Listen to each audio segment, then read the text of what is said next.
وبارك عليه وعلى آله وصحبه. محمد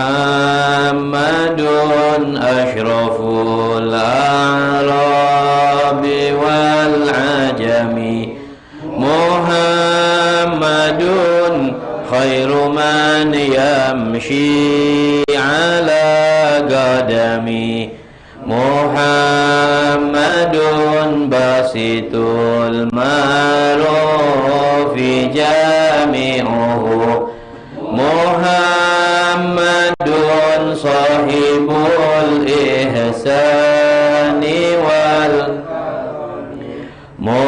محمد تاج رسل الله قاطبة، محمد صادق الأقوال والكلم، وسلم دائما أبدا على حبيبك خير الخلق، محمد ثابت الميثاق حافظه، محمد طيب الأخلاق والشيم، محمد رويت بالنور زينته، محمد لم يزل نورا من القدم، محمد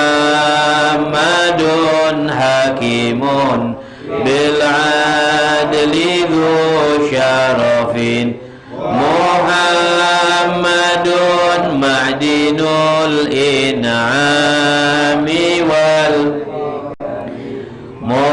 محمد خير خلق الله من مضر، محمد خير رسل الله، محمد دينه حق ندين به، محمد مجملا حقا على العالمين، محمد ذكره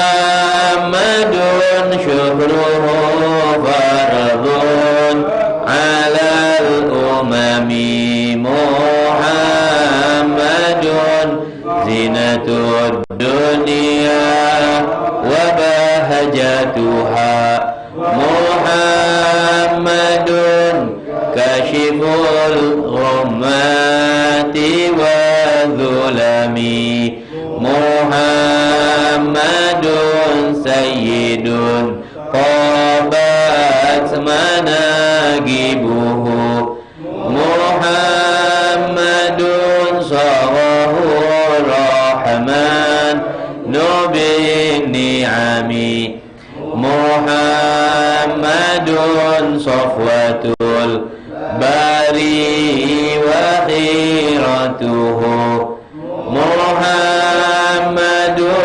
طاهر من سائر التهم، محمد ضاحك للضيف مكرمه،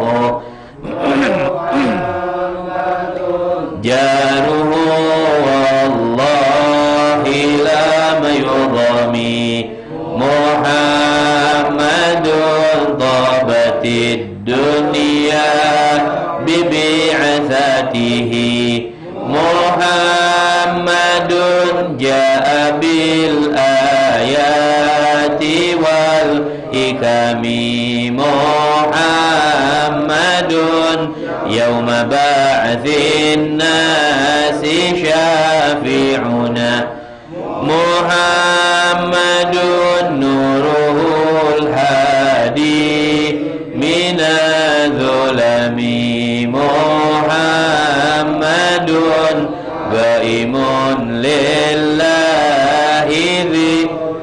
imami Muhammadun khatamun lirusli kullihimi maulaya sholli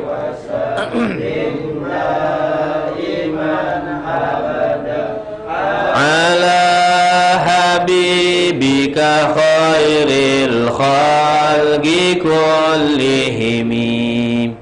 Al-Fatihah ila ruhi Sayyidina wa Habibina wa syafi'ina Rasulillah Muhammad bin Abdillah wa ala alihi wa ashabihi wa azwajihi wa dhurriyyatihi wa ahli baitihi wa thumma ila ruhi Sayyidina al-Imam al-Muhajir ilallah al-Habib Ahmad bin Isa wa ibnihi Ubaidillah thumma ila ruhi Sayyidina al-Imam al-Faqih al-Muqaddam Muhammad bin Ali Ba'alawi wa Sayyidina al-Imam Al-Ashraf Al-Habib Abdurrahman As-Saggaf wa jami'i sadatina Ali Abi Alawi min masyarikil ardi ila magharibiha barriha wa bahriha wa thumma ila khususan sahibu hadzal bait Al-Habib Muhammad bin Muhsin As-Saggaf wa thumma ila ruhil hababah Asy-Syarifah Khadijah binti Muhammad Al-Hinwan anallaha yataghashahum birahmah wal maghfirah wa yasakinuhumul jannah birahmah wa alani anallaha yu'idu alaina min barakatihim wa asrarihim wa anwarihim wa ulumihim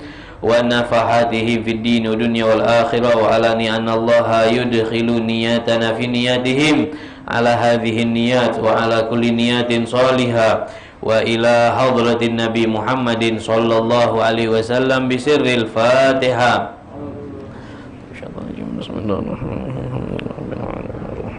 مالك يوم الدين إياك نستعين اهدنا الصراط المستقيم صراط الذين أنعمت عليهم آمين. Bismillahirrahmanirrahim. Assalamualaikum warahmatullahi wabarakatuh.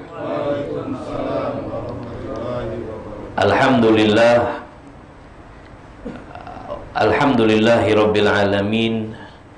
Wabihi nasta'inu ala umuri dunya waddin.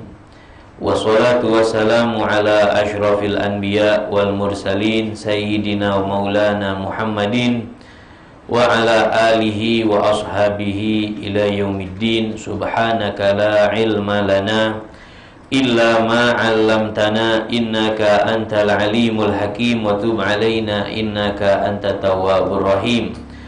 Rabbi syrah li sadri wa yassir li amri wahlul 'uqdatam min lisani yafqahu qawli amma ba'du. Ma'asyiral hadirin hadirat jamaah majelis yang dirahmati oleh Allah. Alhamdulillah, senantiasa bersyukur kepada Allah yang telah memperkenankan duduk bersama-sama di dalam salah satu rumah yang diberkahi Allah. Bersama-sama juga kita di dalam rumah ini mempelajari dan memahami ilmu-ilmu pengetahuan untuk mencapai keridhaan Allah dan memahami hukum-hukum yang berkaitan di dalam syariat Islam ini. Dan semoga dengan perkumpulan ini adalah perkumpulan yang menyebabkan kita mendapat pandangan ridha dari Allah, pandangan ridha dari baginda Nabi Muhammad sallallahu alaihi wasallam. Amin ya rabbal alamin. Hadirin dan hadirat yang dirahmati oleh Allah, berhubung guru kita Al-Habib Muhammad Syukri bin Ali bin Syahab beliau berhalangan uzur, maka beliau mengizinkan Al-Faqir, mengizinkan ana sementara mengganti di posisi waktu beliau ini. Baik, memanfaatkan waktu yang penuh barokah ini, mari bersama kita mendengarkan fawaid-fawaid ataupun nasihat-nasihat sebagai bekal untuk kita yang hidup di atas dunia ini di dalam kitab Nasaihul Ibad yang disusun atau yang diterangkan, yang disyarahkan hadis-hadis dari Imam Syekh Muhammad bin Umar Nawawi Al-Bandani radhiyallahu taala anhu.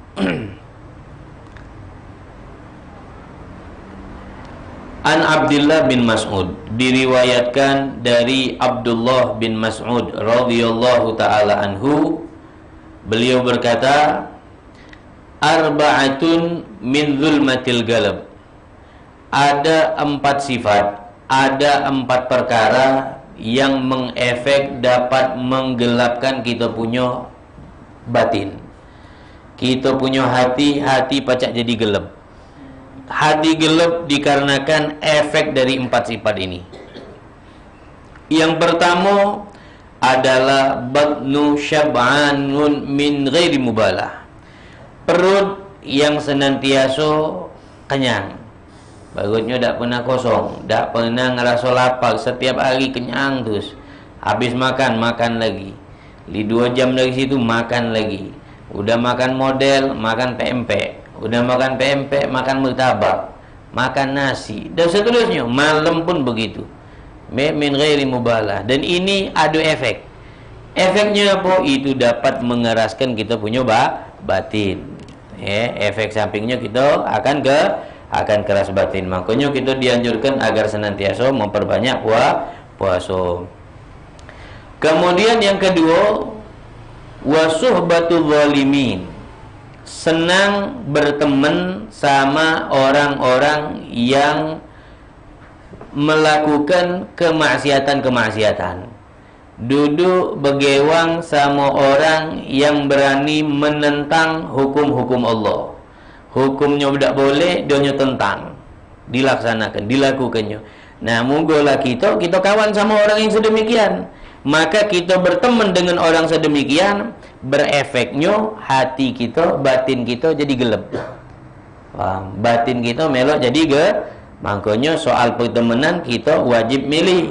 Kalau untuk kenal, silahkan siapapun kita kenal. Tapi kalau untuk bergewang, wajib kita pilih. Jangan bergewang kecuali dengan yang baik. Jangan berteman kecuali yang menguntungkan kemaslahatan ukhrawi kita. Kemaslahatan kita, urusan agama, kemanfaatan ilmu. Kiranya kita duduk sama orang itu dapat ilmu, dekati terus. Kiranya kita duduk sama orang itu kita diajak kebaikan, dekati terus. Tapi sekiranya tidak menguntungkan kemaslahatan, kebaikan, maka kita pilih-pilih dalam berteman. Jauhi lebih baik. Kemudian yang ketiga, ini suatu sifat yang dapat mengefek menggelapkan kita punya hati, nurani kita gelap. Apa itu? Nisyanul dzunub al-madiyah. Melupakan dosa kesalahan yang sudah pernah kita perbuat. Dilupakan. Sore tak pagi tadi ngapain kita? Mungkin pagi tadi ngatai wong. Jangan kita lupakan kita ngatai wong. Ingat kita ngatai wong. Usahakan kita mohon ampun sama Allah. Dan di samping itu kita minta maaf sama wong yang kita kata. Jangan kita ini numpuk dosa. Paham? Hablum minan nas. Seneng gosip wong. Sudah, yang kemarin pengen berapa banyak kita gosipi, habis itu kita lupakan dah. Kita ini ingat kita ini banyak dosa. Memperingat dosa kesalahan itu, justru malah ini akan menimbulkan keuntungan untuk kita. Dan kita melupakan maksiat dosa yang kita pernah perbuat itu bisa mengefek hati kita gelap. Paham? Jangan dilupakan kebaikan. Jangan dilupakan kejahatan, kemaksiatan yang pernah kita perbuat.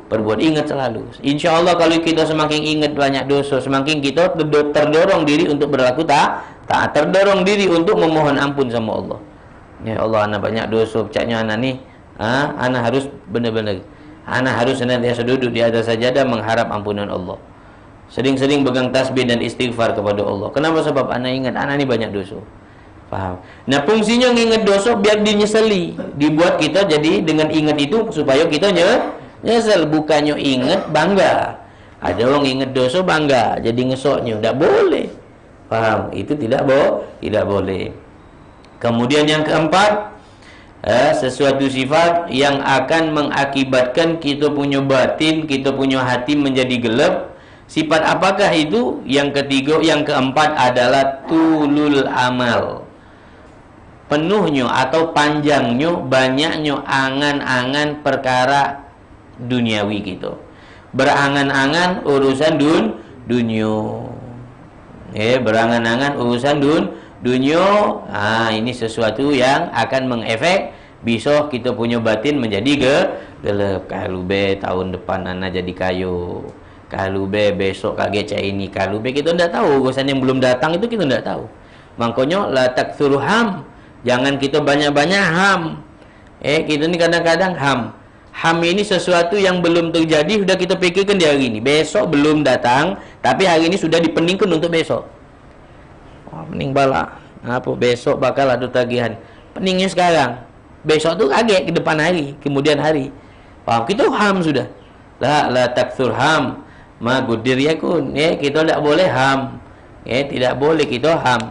Nah itu kaget bisa juga mengefek dengan adanya angan-angan. Kalau besok kaget cek ini, kalau cek ini, cek ini. Nah itu timbul ada angan tulul amal. Ini bisa mengakibatkan pada diri orang itu tersebut akan mati hati. Dan ada dalam sebuah hadis diriwayatkan dari Sayyidina Ali karamallahu wajhah, sesungguhnya Rasul sallallahu alaihi wasallam pernah bersabda, "Inna asyadda ma atakhawwafu alaikum khoslatan." Kata Rasulullah, ada dua hal yang aku prihatinkan kepada umat Nabi, kepada kalian semua, kata Nabi Muhammad SAW. Dua hal apa yang diprihatinkan Nabi?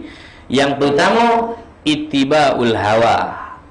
Ini yang diwanti-wanti ke Nabi. Waktu Nabi masih hidup dulu, Nabi memikirkan kita, wanti-wanti dari Nabi yang diprihatinkan Nabi kepada kita. Takutnya sifat ini mendarah daging pada diri kita. Apa sifat itu? Yang pertama adalah ittiba'ul hawa, senang nurutkan kendak syahwat atau hawa nafsu yang jahat, hawa nafsu yang salah. Diturutkan. Lemak nian memang duduk ngobrol ngatai wong ni, duduk lagi. Duduk lagi. Faham? Nyingok yang diharamkan tu lemak nian, jingok itu terus. Besok nyingok lagi, lusa jingok lagi. Ittiba'ul hawa. Faham? Ittiba'ul hawa. Senang, rajin melampiaskan syahwat-syahwat yang Allah haramkan. Faham? Ini ittiba'ul hawa, hati-hati. Paham? Ittiba'ul hawa ini dapat mematikan, memusnahkan kita punya batin, kita punya nurani. Nurani juga kapan sudah mati, dia akan dengan mudah menolak kebenaran. Dia tahu yang benar, ini benar, tapi dia tetap menolak. Tak. Paham? Dia diberi ilmu, dia beri nasihat, dia tolak. Paham? Yang semestinya dia harus berlaku begini, tapi dia dengan angkuhnya dia menolak dan seterusnya. Ini akibat daripada nurani yang mati. Nah, hati nurani mati, hatinya mati. Nabi nyatakan, yang Nabi wanti-wantikan jangan sampai sifat ini ada pada diri kita. Yang pertama tadi apa? Ittiba'ul hawa, senang melampiaskan hawa nafsu yang haram. Fahami? Makanya kita jaga pelihara 7 anggota badan: mata, kuping, mulut, tangan, perut, kemaluan, kaki. Pelihara 7 anggota badan kita. Jangan dijadikan sebagai sarana atau alat penunggang untuk kita mengerjakan suatu kemaksiatan kepada Allah Subhanahu wa ta'ala. Paham? Jangan kita jadikan sebagai alat rutinitas untuk kita melakukan kemaksiatan kepada Allah. Mata ni hari ni nyengok maksiat, besok gunakan lagi untuk nyengok maksiat lagi. Kuping, dan dirutinkan. Ittiba'ul hawa, waliyadzubillahi min dzalik. Ini yang diwanti-wantikan Nabi. Hal yang paling ditakutkan Nabi untuk kita. Kemudian yang kedua itu apa? Yang kedua adalah tulul amal. Panjangnya atau banyaknya angan-angan urusan dunia. Urusan yang kaget kita sudah pasang strategi. Ini kaget ini dia bakal begini. Padahal angan-angan, yang namanya angan-angan belum tentu tercapai. Al-maut baina ayunina, mati itu ada depan rai kita. Paham? Makanya itu dalam gambaran yang pernah Nabi contohkan, itu dicantum dalam kitab. Nabi pernah pegang 3 tongkat. Satu tongkat dipegang Nabi, yang satunya lagi ditaruh di depan Nabi itulah, yang satunya lagi dilempar Nabi tempat yang jauh. Nabi tanya sama sahabat, tahukah kalian apa yang ku maksud ini? Maka sahabat menjawab, Allah wa rasuluhu alam, hanya Allah dan Rasul yang tahu. Kata Nabi, yang ku pegang inilah kehidupan. Yang kutaruh depan muka, depan rai ini, inilah hakikat kematian. Paham? Hakikat kematian. Yang ada di depan, yang ada dilempar jauh itu, itulah angan-angan yang kita pikirkan. Kita ini mikirkan sesuatu yang belum pasti. Depan rai kita dah jingoi. Yang mestinya kan depan rai dulu, ini harus kita ada nih. Paham? Perhatikan yang di depan gai dulu, baru jengok yang mati ada depan gai. Paham? Kadang-kadang kita mikirkan yang tahun depan, kaget tahun yang akan datang, bulan yang akan, kita dah tahu. Paham? Makanya sirah di dalam Al-Quran itu Allah berfirman dalam surat Tabarok, ya.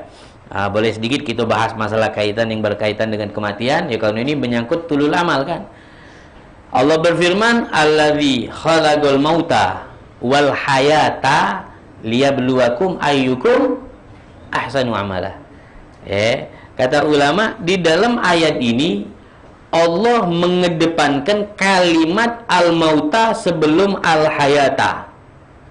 Allazi khalaqal mauta, dan dialah Allah yang maha menciptakan al-mauta wal hayata. Mati ditaruh kalimatnya sebelum hidup. Padahal hakikatnya kehidupan manusia, mati dulu apa hidup dulu? Mati dulu apa hidup dulu kita manusia ini? Hidup dulu, jangan ngomong mati dulu. Kita ini sudah hidup dari alam rahim ibu, ya, sampailah masuk ke alam dun. Tapi dalam ayat ini kok kalimat mati ditaruh di depan kalimat hidup? Fungsinya apa? Ini suatu ibrah untuk kita. Jengok sirah ma'a susunan ayat. Allah firman Allah meletakkan kalimat mati di depan kalimat hidup. Tujuan maksud untuk yang hidup senantiasa mengedepankan mati. Paham? Mati kalimatnya di depan hidup. Padahal hakikatnya kita ini hidup dulu baru mati. Kok kenapa kalimat ini dalam Al-Quran Allah meletakkan kalimat mati sebelum kalimat biar yang hidup ini mengedepankan mati. Kita pujuk dunia ini kadang-kadang lebih mengedepankan nasib, ngejo ke nasib, besok mak mano. Paham? Depan gai itu mati. Jingoi dulu, ladeni dulu depan gai. Ngapa mati ditaruh depan ke depan, di muka, di depan, supaya kita jingoi, supaya kita ingat terus. Kalau kita taruh di belakang mati itu, kita udah ingat. Paham? Paham? Lu kenapa kehidupan itu letak kalimatnya setelah al-maut? Kenapa? Sebab karena ba'dal maut adanya kehidupan lagi. Setelah mati itu ada kehidupan lah. Makanya indahnya sih kalau bahasa Al-Qur'an. Jadi kalau kita ingat mati, maka inilah cara penepisan untuk kita tulul amal. Tak ada tulul amal. Tulul amal itu banyak angan-angan. Angan-angan inilah yang ngelupakan kita urusan akhirat. Paham? Angan-angan inilah yang menghijab kita perkara kebaikan. Paham? Kemudian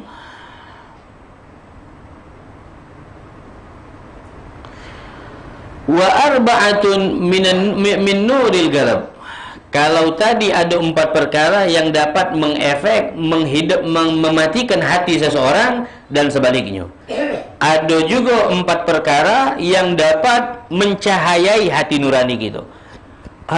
Hati nurani ini akan cemerlang, hidup, terang. Hatinya tenang, jiwanya tenang, senang dengan kebaikan. Di setiap kali dengar kebaikan akan terlibur hatinya. Suasana keadaannya dengan kebaikan itu sangat serasihan, senang. Kenapa? Sebab karena di dalam hatinya banyak dengan nur, nurullah. Nah, ada 4 perkara yang dapat mencahayai kita punya hati. Apa 4 perkara itu? Yang pertama adalah batnun ja'i'un minal hadar. Perut yang senantiasa lapar, karena berhati-hati. Tidak semua makan langsung dimasukkan ke perut. Tidak makan kecuali dia sudah paham, sudah tahu dari cara penghasilan makan ini dari mana, duit dari siapa, dan seterusnya diperhatikan. Lebih baik menahan perut ada makan daripada masukkan makanan yang syubhat, terlebih-lebih yang haram. Wal iyadzu billahi min dzalik. Kemudian yang kedua, ini bisa mengefek hati nurani kita bakal hidup terang, cemerlang dan tenang.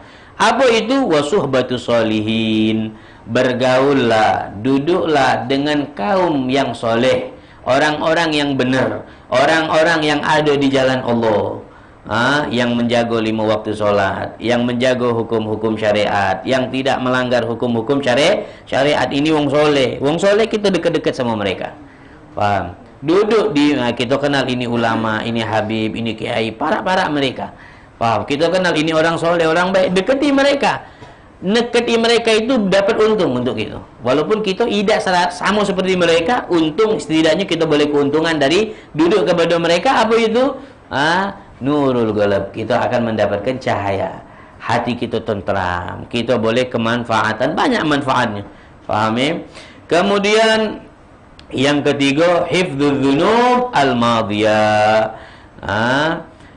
Ngingat dosa. Ngingat dosa ini bisa nerangkan hati. Ya Allah, ana dulu pas masih muda galak mak ini. Ya Allah, moga Allah terima taubat ana. Ya Allah, Allahumma ighfir li dzunubi, Allahumma astur uyubi. Duduk nginget dosa donyo, bukan nginget dosa wong. Kita ni kadang-kadang demen nginget dosa wong, bukan dosa kita deh. Paham? Kita ni kadang-kadang galak muka-muka nyeritakan kebayaan diri kita. Ida galak muka kebayaan nyeritakan kebayaan pada wong lain. Nah, ini penyakit. Paham? Yang benar itu mak mano? Kebayaan kita tutupi, selubungi bila perlu dilupakan. Kejahatan, kemaksiatan, dosa pernah kita perbuat, jangan kita lupakan. Kita ingat dan kita mohon ampun sama Allah. Paham? Tapi kalau untuk kebayaan wong, sekecil apapun wong tu berbuat baik sama kita, ingat besarkan kebayaan wong itu.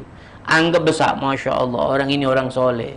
Dia senang majlis, anggap besar. Tapi kalau orang itu berbuat salah mau kita, sebesar apapun salah dunia mau kita, upayakan kita lupakan kesalahan orang itu tersebut. Ini salah satu kunci keselamatan untuk kita yang memiliki sifat sedemikian. Kemudian yang keempat, sifat yang akan mengefek kita punya batin, punya nurani kita menjadi terang, cemerlang, tenang. Apa itu? Ghasurul amal. Dunia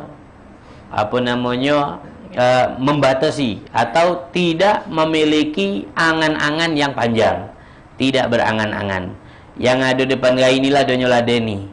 Apa yang ada ini, cak mana caranya dia berlaku seefektif mungkin, sebaik mungkin. Yang kaget dah tahu. Wallahu a'lam bishawab. Paham? Mamadha yang sudah berlalu ya berlalu. Wal mu'ammal ghaib yang akan datang ini masih jangan kita pikirkan. Walaka sa'ah alati anta fiha. Untuk kita waktu yang sekarang kita berada dalamnya. Sekarang ini kita ada dalam waktu ini manfaatkan semaksimal mungkin untuk mengundang ridha Allah. Paham? Yang ada di depan gaya kita jalankan sebaik mungkin. Kita meninggalkan jejak-jejak baik. Paham? Baik. Gala Abu Thayyib di sini dikatakan oleh Abu Thayyib, man jalasa ma'a thamaniyati asnaf zadahullahu thamaniyati asya.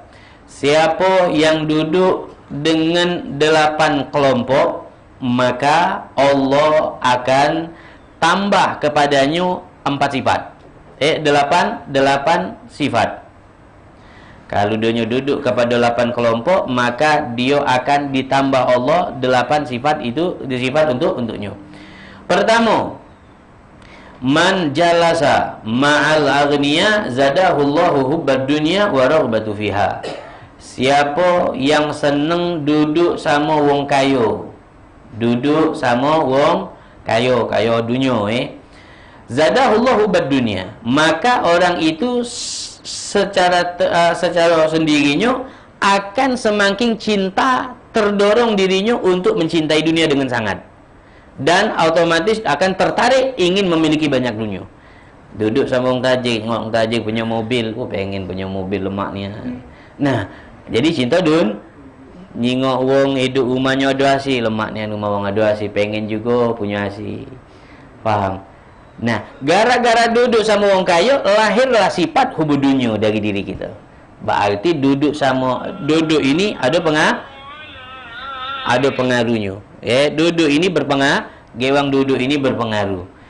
Kalau duduk sama wong kaya, Allah akan tambahkan sifat negatif, akan tumbuh, yaitu cinta kepada dunia dan terdorong diri kita kepengen dapat dunia seperti orang itu tersebut. Kita kalau nyengong punya HP baru, pengen yang HP mai itu juga.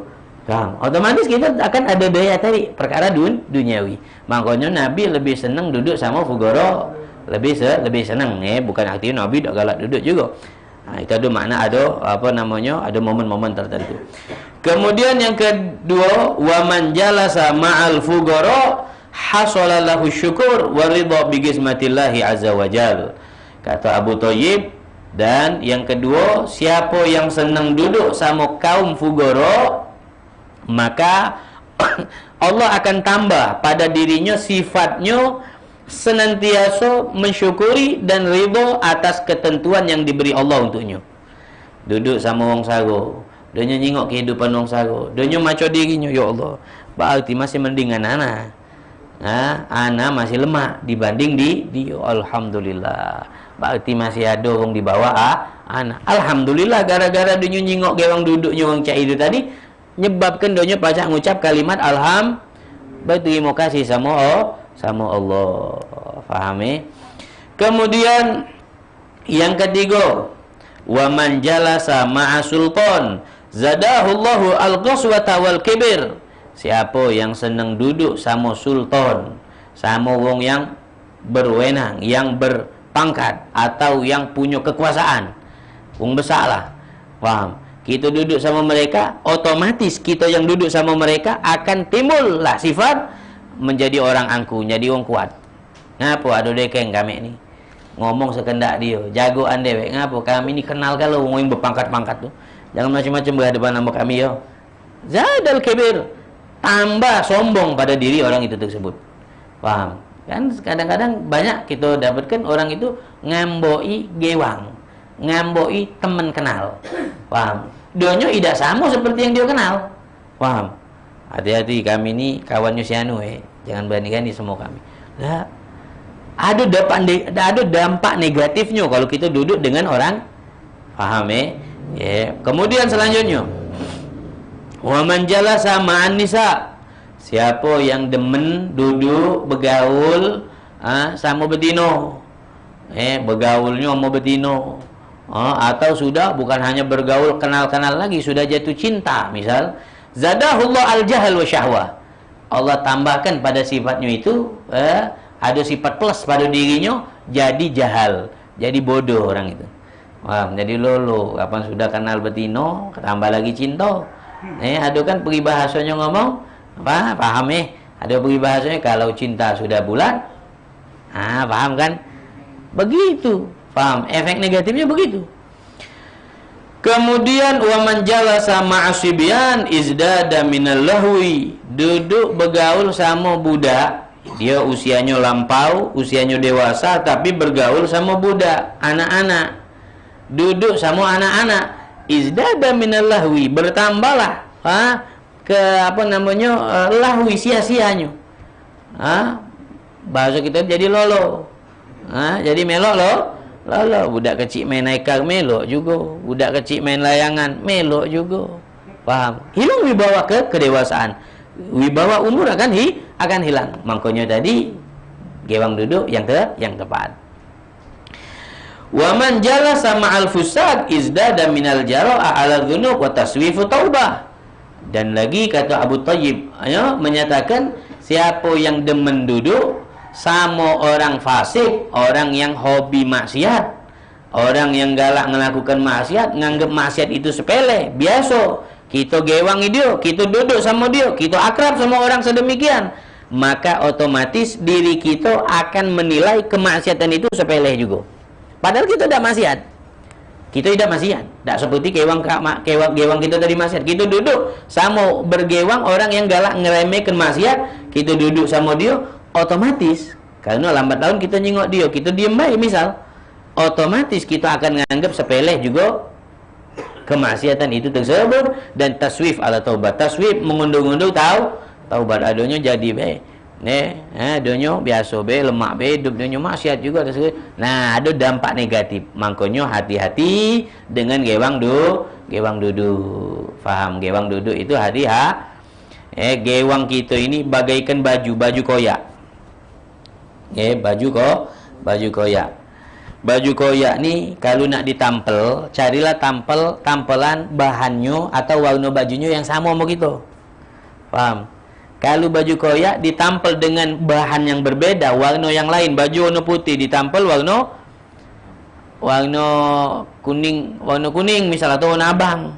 Paham? Kan jauh bertolak, beda. Paham? Jadi carilah yang cocok. Paham? Nah, cari yang sesuai pada diri kita. Begitu ya. Kemudian waman jalasa ma'asolihin, dan siapa yang demen duduk sama orang baikan, wong beneran, kita gewang duduk kita, jadikan CS kita wong baikan ni. Maka izdada raghbah fi ta'ah, maka akan bertambah daya tarik untuk berlaku suatu ketaatan. Duduk nyengok di majlis, Masya Allah, syebe-syebe. Oh, semangat jengok mereka yang syebe semangat, kita yang muda harus melok jadi semangat juga. Ngapa? Sebab duduk sama orang baik. Ada daya tarik. Paham? Ada daya tariknya. Makanya dianjurkan duduk sama yang manjalas janas. Wong baik duduk, orang itu terpengaruh atau sejenis dengan siapa gewang duduk dia. Wa man jalasa ma'al ulama izdada minal ilm wal amal. Siapa yang senang gemar duduk sama ahli ilm kepada ulama, maka dengan sendirinya bertambahlah kepengetahuan tentang ilmu, kepengetahuan tentang agama. Galak duduk di majlis, pergi majlis sana, pergi majlis sini. Duduk dia di majlis itu menghasilkan kita ilmu. Jadi duduk sering-seringlah duduk sama sering-seringlah nongkrong sama guru, sama habaib, sama kiai, sama ulama. Kenapa? Sebab dampaknya dampak positif, kita akan dapat ilmu, kita dapat pemahaman yang betul, kita dapat pembimbing yang betul. Kita salah bisa diingatkan dan ditegur. Nah itulah 8 perkara, ada 8 sifat. Kalau kita duduk dengannya akan bertambah 8 sifat juga. Kemudian di sini dinyatakan oleh Hatim Al-Asam. Sayyiduna Hatim Al-Asam, beliau pernah berkata, "Manidda'a arba'ah bila arba'atin fada'wahu kadzibah."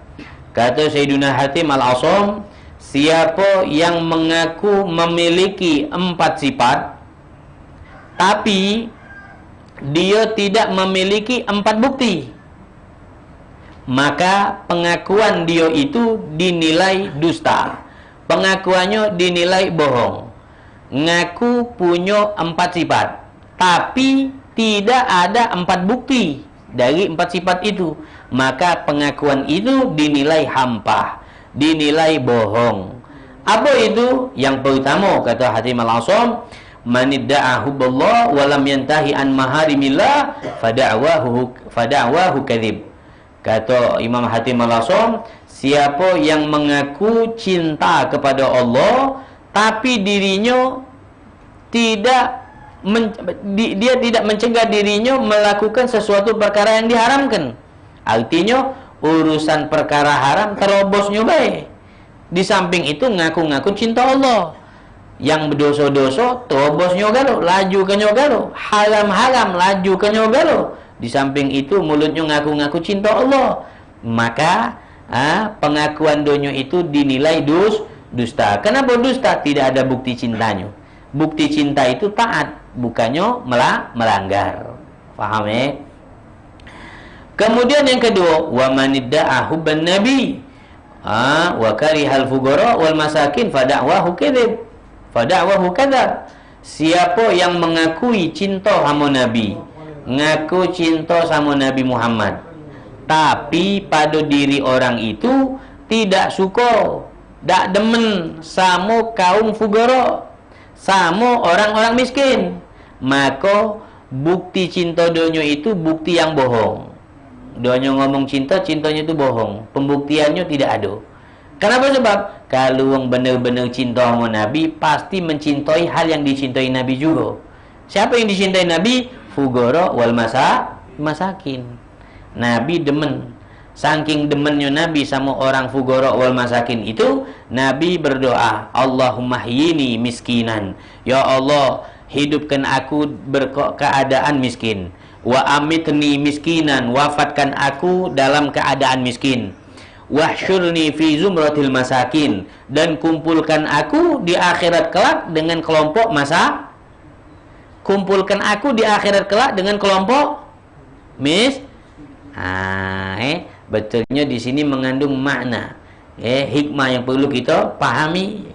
Bayangin, Nabi minta sama Allah duduk di akhirat bergabung sama orang sedangkan kita di dunia ini minta sama Allah biar kita minta sama Nabi. Nabi minta sama Allah biar Nabi bergabung sama, berarti miskin ini magung. Paham? Nah, miskin yang model mak mano. Wong miskin ada terbagi menjadi dua. Ada wong miskin sabar sama kemiskinannya, ada yang donya tidak sabar sama kemiskinan. Makanya banyakan yang tidak sabar dengan kemiskinan. Paham? Bagaimana contohnya tidak sabar? Berbagai macam hukum, berbagai macam cara, karena dia tidak sabar dengan keekonomian dia, berbagai macam cara, donya terobos galau. Kepaksa minjem duit bank, paksa maling, paksa. Ngapa alasannya? Ekonomi. Artinya dia tidak sabar. Padahal kalau dia sabar, dunia akan menjadi magom untuk dia. Insyaallah paham. Kemudian yang ketiga, kata Hatim Al-Asam, yang ketiga, wa man idda'a khaufun nar wa lam yantahi min anidh-dhunub fa da'wahu kadzab. Siapa yang mengaku takut masuk neraka, takut neraka, ya Allah ajirna minan nar, Allahumma ajirna minan nar, tapi dirinya tidak dia cegah dari berlaku dosa, berlaku dzunub, dosa, maka pengakuan dunia takut sama neraka itu pengakuan dusta saja, bohong, Mbak. Allahumma ajirna minan nar, Allahumma ajirna minan nar. Habisnya ngatoi wong. Paham? Pengakuan donya takut tadi bohong, dibohongi dengan donya. Maka kita harus buktikan. Rasa takut kita buktikan jauhi dosa. Jago pelihara diri kita dari berbagai macam maksiat. Kemudian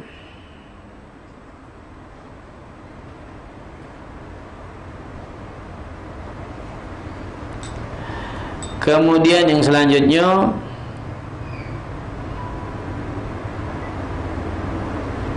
hubban nabi hubballah. Sudah 3 4 Baik, kemudian selanjutnya di sini dinyatakan anin Nabi sallallahu alaihi wasallam annahu qala, ada 4 sifat alamatu syagawah, ada 4 tanda kecelakaan, kehinaan, kesengsaraan untuk orang yang memilikinya. Siapapun orang yang memiliki 4 sifat ini, maka rugilah dirinya di hadapan Allah Subhanahu wa taala. Waliyadzubillah min dzalik. Apa 4 sifat itu? Yang pertama adalah nisyanudz-dzunub al-madhiyah. Ngelupakan dosa yang sudah pernah dia perbuat. Gawe dak benar dia dulu tu dia lupakan tanpa dia nyesal. Dak pernah nyesal gawe dak benar dia dulu. Dulu pernah tak benar, gawe tak benar, lupa ke nyobai, udah. Faham? Mestinya kita ingat dengan nyesal. Faham? Nyesal, ya Allah, astagfirullah. Artinya nyesal hanya sebatas diri kita, bainana wa bainallah, untuk kita kepada Allah baik. Jangan kita sesalkan, kita umbar cerita kampung lain. Nah, itu tak boleh. Sama dengan kita muka aib diri dia baik, tak boleh. Jangan anak dulu pernah ini, anak dulu pernah, dah salah cerita mu.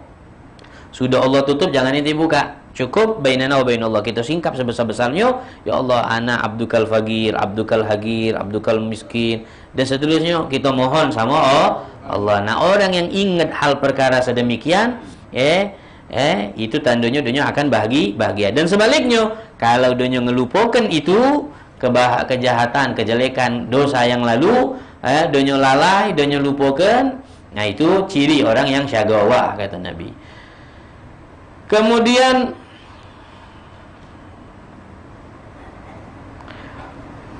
yang kedua, zikrul hasanat al-madhiyah. Mengingat amal-amal baik dia yang sudah pernah dia lakukan. Maka kebaikan yang sudah pernah kita lakukan jangan kita ingatlah, diam kelah. Tak usah kita ungkit-ungkit lah. Untuk kita dah salah kita ungkit lagi. Kerana amal kita tak tahu diterima atau tidak. Maka jangan kita besar-besarkan. Kemudian yang ketiga, ciri orang yang celaka itu adalah nadharahu ila man fawqahu fid dunya. Orang yang melihat, memandang lebih atas dari urusan dunia. Kita ni kalau melihat orang yang lebih dari kita dari urusan dunia, maka untuk kita yang memiliki hal ini tersebut akan celaka. Jadi kalau nak nyingok hidup wujud dunia ni, jangan nyingok yang lebih dari kita dalam urusan dunia. Jangan. Kalau kita nyingok orang yang lebih dari kita dalam urusan dunia, maka kita akan celaka dengan sendirinya. Nyingok orang punya rumah, nyingok orang punya mobil, nyingok orang usahanya besar, nyingok orang banyak ini. Wah, dijingok kalau ujung-ujung kita mengkufuri nikmat Allah. Tak terima hidup. Akhir-akhirnya nyalakan ini dan seterusnya. Ujung-ujungnya kakek akan timbullah ada ambisi keduniawiaan. Mana dunia pacak, anak harus pacak, anak harus saing dia, anak harus timbullah kakek dengki sama orang, timbullah benci sama orang, timbullah dendam pula. Makanya tadi jangan jengok urusan dunia lebih dari kita. Jadi orang yang punya sifat main ini dunia rugi. Ciri orang yang merugi di akhirat itu, kata Nabi. Kemudian yang keempat adalah wa nadharahu ila man dunahu fid din. Nyingok wong yang lebih bawah dari dia dalam urusan agama. Jangan, kalau urusan agama jangan kita jingok wong yang bawah kita. Paham Contohnya, donyo be lagi tidak pergi majlis, anak tak pergi majlis juga. Nah, ngapa main itu? Efeknya nyingok wong yang bawah kita, atau nyingok wong ini bau donyo be bau pacak maco iko 6. Misal pokoknya nyingok urusan duniawi, kita nyingok orang yang dari bawah dari kita jangan. Pahami? Misal contohnya adonyo be lagi tak do ke masjid, adonyo be lagi tidak belajar, adonyo be lagi tak pacak juga baca Quran, adonyo be juga baru ikut satu.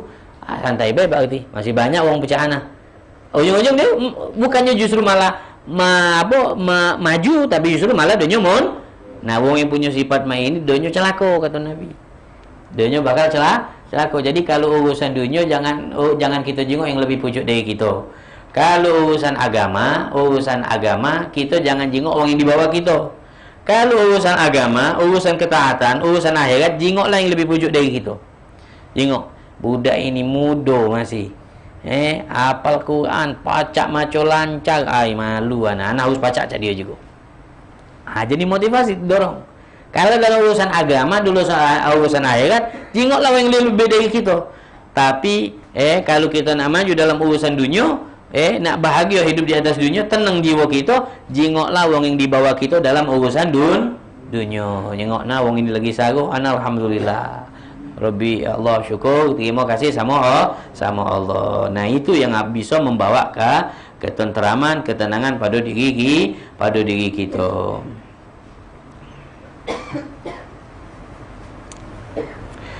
Kemudian magalah selanjutnya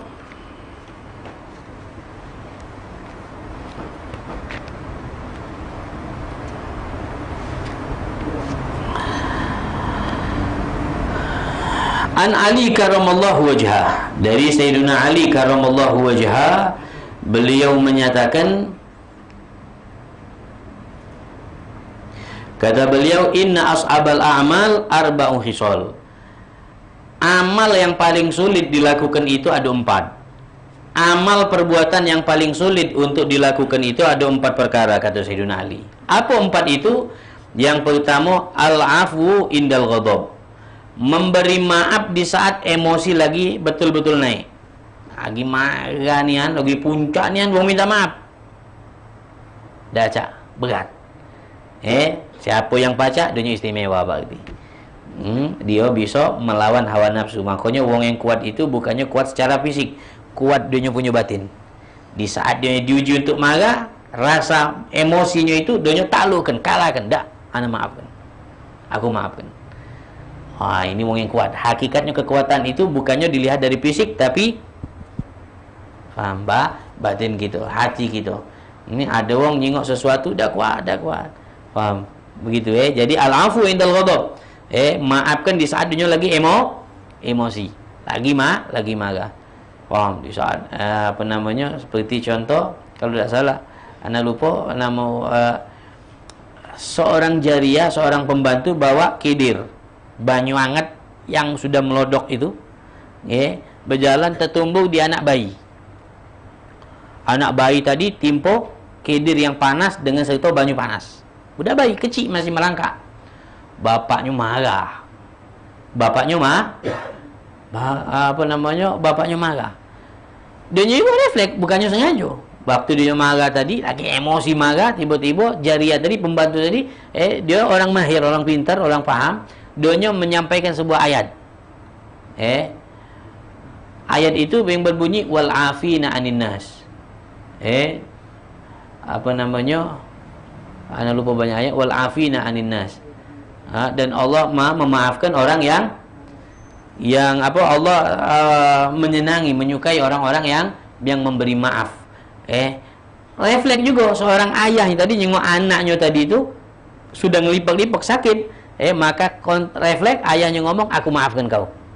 Setelah dia dengar ayat yang dibaca oleh jariah tadi, Allah menyukai orang-orang yang memaafkan, maka dia seketika langsung ngomong, aku maafkan kau. Aku maafkan kau. Ternyata HP lamut, ini anak mati. Diteruskan ayatnya dan lupa bunyi ayatnya. Akhirnya wallahu yuhibbul muhsinin, dan Allah menyukai kelompok orang-orang yang muhsinin. Maka ayahnya tadi berkata kepada jariahnya, kepada pembantunya, engkau aku merdekakan di jalan tidak jadi marah, urung marahnya. Inilah wong yang kuat. Wong yang kuat itu dia bisa mengendalikan emosi. Bayangin ini tadi anaknya. Kita jangankan itu. Hampir serempet anbe motor lah, anak beribut. Nak beributan, tak kalah maafkan. Salah dia, bukan salah anak. Enggak kan? Al-afu indal ghadab, ini amal yang memang paling sulit. Tapi orang yang bisa melawannya adalah orang pilihan Allah. Kemudian selanjutnya, mana tadi? Amal yang paling sulit itu kata Sayyidina Ali adalah yang kedua, waljud fil usra. Mengeluarkan dermawan, memberi di saat kondisi lagi sulit, lagi dak kati pacak ngenjuk, itu yang hebat. Kalau ngenjuk lagi ada, ya wajar. Paham? Kadang-kadang biarpun lagi ada ngenjuk berat, masih ada wong tu ya. Ini lagi saro ini, dak kati apa-apa. Dak kati ni di rumah ni. Keluarganya biarlah anak-anak dak makan, inti makan. Ini hebat. Wong yang punya sifat ini wong hebat. Amalus su'bah ini. Amal yang paling berat. Kemudian yang ketiga, wal iffa fil khalwah. Nah, ini amal yang paling berat juga. Apa itu iffa? Iffa ini apa? Menjaga harga diri. Menjaga diri, mencegah diri dari suatu keharaman. Di saat lagi menyendiri. Kita ni kalau depan wong banyak, pacak ni nutup mata nyengok betino. Tapi giliran udah katik, dijauh HP dijingoi. Paham kan? Iffa. Paham? Nah, ini pelajaran untuk kita. Kita negur diri kita dengan bersama-sama. Ini amal yang paling berat. Siapa yang bisa melawannya, siapa yang bisa melakukannya, dia wong hebat di sisi Allah. Apa itu? Iffa fil khalwah. Dia mencegah diri dari perkara yang haram. Di saat dia lagi bersendiri. Atau dak katik wong, misal contoh, ada duit terkapar 100.000 depan wong rami, dak galak kita mbek dosa. Apa ate wong? Acaknya rezeki ni, mbek. Paham? Haram tetap haram. Nak ada wong, nak kata wong. Begitu kan? Ini ashabul amal. Amal yang paling berat. Siapa yang bisa, ini orang istimewa. Paham ya? Wong bayan. Jalan. Depan wong kami ada wong betino nunduk gitu. Tapi wong lah nak kata lagi ngintip dia jauh rumah siapa tadi nyingok. Atau nyingok dari HP. Paham? Kemudian yang keempat, kata Sayyidina Ali bin Abi Thalib, wa qaulul haq liman yakhafu aw yarju. Yang keempat kata Sayyidina Ali nya, amal yang paling berat dilakukan itu apa? Ngomong yang benar dengan wong yang kita takuti karena pangkatnya hebat, kekuasaan orang itu, au yarju, atau wong yang kita bakal harapkan. Nak ngomong yang benar itu tidak berani. Ngapa sebab? Contohnya begini. Kita ngomong misal ada wong ngomongnya tidak benar, ada wong bersikap tidak betul. Paham? Bersikap tidak kita wajib harus tunjuk tahu yang betul. Faham? Tunjuk tahu yang benar. Ada orang berbuat yang tidak benar. Wajib untuk kita tahu, kita yang tahu harus kita tunjuk tahu kepada wong itu. Tapi wong ini adalah wong yang nanggung hidup kita. Itu setiap hari galak tunjuknya duit terus. Tanggungnya hidup kita, tunjuknya duit. Sewaktu-waktu dia berbuat maksiat, kita nanggung dia tidak berani. Paham? Inilah amal yang paling berat untuk kita lakukan. Atau dengan wong ini punya pangkat. Paham? Nak ngenjuk tahunya berat sekali, tapi wong donyo bisa berani, tetap donyo bertekad dengan prinsip donyo yang benar itu benar, yang salah disalahkan. Nak siapapun wongnya, gitu. Nih kita kadang-kadang wong yang galak ngenjuk kita duit, yang punya jasa bersama kita, laju benar kalau gawinya dah. Yang salah tetap salah. Gulil haq walau kana murrah. Katakan yang benar walaupun lah ini kan hadis. Paham? Dan semoga apa yang kita kaji pada perjumpaan kali ini bermanfaat, bermotivasi untuk anak pribadi dan umum untuk kita semua. Saya minta maaf kalau ada terdapat kalimat yang tidak berkenan, tentu kepada Allah kami mohon ampun. Sekian billahi taufiq wal hidayah. Wassalamualaikum warahmatullahi wabarakatuh. Bismillahirrahmanirrahim. Alhamdulillahirabbil alamin. Allahumma shalli wa sallim ala sayidina Muhammadin. Ya Rabbana i'tarafna bi annana اجترفنا وأننا أسرفنا فتب علينا توبة تغسل لكل حوبة واستر لنا واغفر لوالدينا ربي ومولودينا والسائر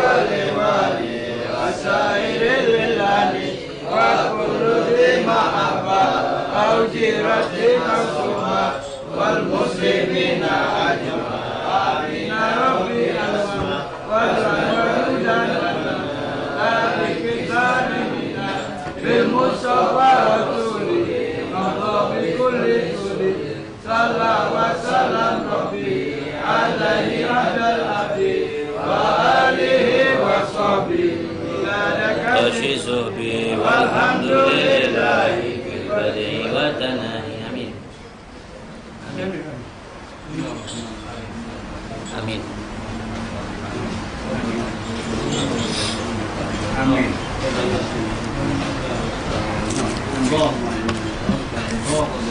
Amin. Amin. Amin. Allah عليه. الحمد لله. تقبل الله منا.